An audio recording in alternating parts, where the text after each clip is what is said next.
Sebelum melanjutkan, jangan lupa subscribe dulu. Terima kasih. Bab 278, pergi ke keluarga Howard. Jordan dan yang lainnya tidak tinggal lama di Texas. Setelah mengetahui kebenarannya, Jordan segera berencana untuk pergi ke DC menggunakan jet pribadi.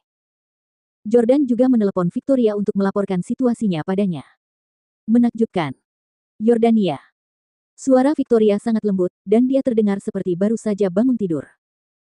Maaf, Victoria, aku tidak bisa meneleponmu beberapa hari ini atau mengirimimu pesan teks. Aku akan terbang ke DC sekarang. Ada banyak hal merepotkan yang harus kulakukan. Kita bicara lagi setelah kamu selesai mengurus masalah itu, kata Victoria lembut. Baiklah, baiklah. Saya tutup teleponnya sekarang. Setelah melamar Victoria, Jordan seharusnya menikmati tahap termanis dan terbahagia dalam hubungannya, H+P. Namun, peristiwa ini terjadi satu demi satu. Pertama, hasil tes paternitas menunjukkan bahwa anak kembar Hailey bukan anak kandungnya. Sekarang setelah dia akhirnya menemukan ayah Leah, Jordan menyadari bahwa ada hal lain di balik cerita itu, yang secara mengejutkan terkait dengan kesalahan yang telah dia buat 4 tahun sebelumnya. Jordan terutama ingin menemui Lauren Howard sekarang untuk bertanya padanya tentang situasi tersebut dan meminta maaf padanya. Setelah beberapa jam terbang, Jordan dan yang lainnya tiba di DC. Setelah penerbangan berturut-turut, Jordan dan yang lainnya kelelahan. Meski ingin menginap di hotel dan tidur, Jordan tetap memutuskan untuk bertemu saudara perempuan Brett, Lauren, terlebih dahulu. "Di mana adikmu tinggal?" tanya Jordan. "Ikutlah denganku sendiri. Jangan bawa bawahanmu," kata Brett. Brett tidak meminta siapapun untuk menjemputnya. Sebaliknya, ia memanggil taksi, dan Jordan pun ikut naik. Tak lama kemudian, mereka berdua tiba di dekat gerbang suatu kawasan perkotaan. Di sana terdapat beberapa rumah tua yang pintunya terbuat dari batu bata dan kayu yang sangat tua. Jordan terkejut bahwa Lauren tinggal di sini. Sambil mendorong pintu kayu merah pedesaan kecil itu, Jordan bertanya, "Bukankah keluarga Howard sangat kaya? Mengapa adikmu tinggal di sini?" Tentu saja, Jordan tahu bahwa harga properti di DC tinggi, dan rumah di sini juga tidak murah. Harga rata-rata harus di atas $600.000 untuk sebuah rumah. Namun, keluarga Howard sangat kaya dan seharusnya tinggal di rumah seharga jutaan dolar. Rumah tua seperti itu tampaknya tidak sesuai dengan gaya hidup keluarga mereka. Mendengar ini, Brett melotot ke arah Jordan dengan kesal dan membentak, "Ini semua salahmu. Adikku berselisih dengan keluargaku, dan sekarang dia tinggal sendirian di rumah ini." Jordan merasa bingung karena ia mengira ia hanya melakukan sesuatu yang mirip dengan one night stand dengan Lauren, yang mana bukanlah hal yang besar bagi wanita berpikiran terbuka atau liberal di masyarakat masa kini. Apakah Lauren Howard mengalami depresi setelah kejadian itu? Mengapa dia berselisih dengan keluarganya? Jordan tahu bahwa Brett tidak ingin menyebutkan masalah ini, jadi ia memutuskan untuk bertanya kepada Lauren tentang hal itu.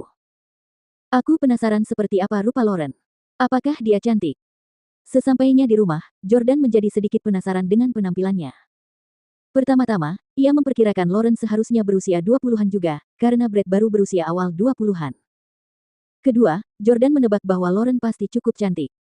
Alasannya karena Brett sendiri sangat tampan dan hampir dianggap cantik.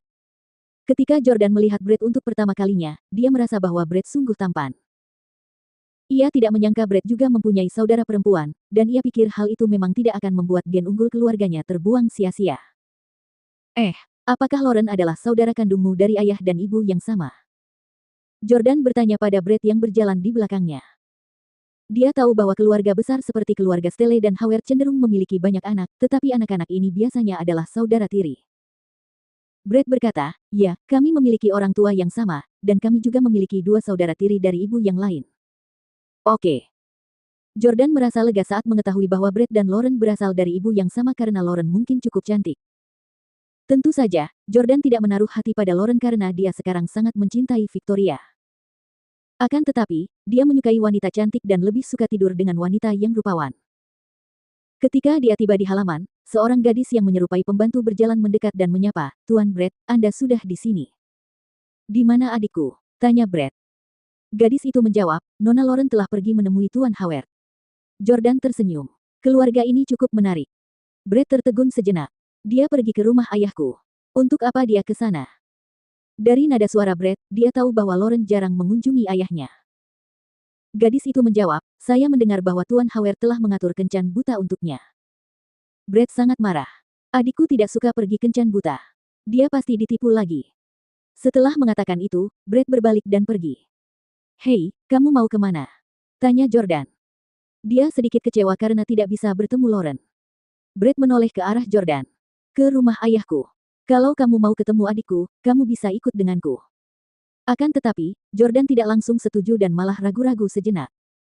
Ayah Brad, yang juga merupakan pewaris generasi kedua keluarga Howard, kini berada di puncak kariernya dan merupakan kekuatan inti keluarga. Tidak semudah itu untuk menikah di keluarga Howard. Terlebih lagi, Jordan telah melakukan kesalahan terhadap keluarga Howard. Ada apa? Kamu takut? Kamu takut kami akan menggantungmu dan memukulmu sampai babak belur. Brad tertawa ketika melihat Jordan tidak berani mengikutinya. Dalam 2 hari terakhir, Jordan terus mengatakan bahwa dia akan mengirim Brad ke surga dan menghilangkan kejantanannya. Brad sangat senang melihat Jordan takut. Jordan mencibir, Brad, apa yang kulakukan pada adikmu, dan apa yang kau lakukan pada Hailey adalah masalah yang berbeda. Begitu aku menyelesaikan masalah antara adikmu dan aku masih bisa menghajarmu sampai babak belur di depan keluarga Howard. Dia tidak takut pada Howard. Kapan keluarga Stelle pernah takut pada siapapun?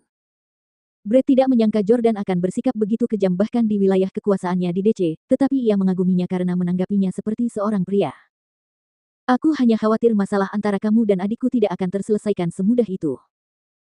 Brad berhenti bicara dan malah menelepon untuk memesan Audi A8 yang biasa saja. Sulit untuk mengatakan bahwa ada orang penting yang mengendarai mobil itu. Ada kekuatan tersembunyi dan paus di mana-mana di DC. Brad secara pribadi mengantar Jordan ke area villa yang disebut One Mansion. Lokasinya sangat strategis dan villa ini dirancang dengan gaya taman kerajaan, dikelilingi oleh perbukitan hijau dan sungai. Harga villa ini tak terhitung. Mobil berhenti di pintu masuk sebuah villa klasik dan mewah. Jordan, jika kamu tidak berani masuk, belum terlambat untuk berubah pikiran, kata Brad. Jordan membuka pintu mobil dan keluar. Tidak ada tempat di dunia ini yang tidak berani aku kunjungi.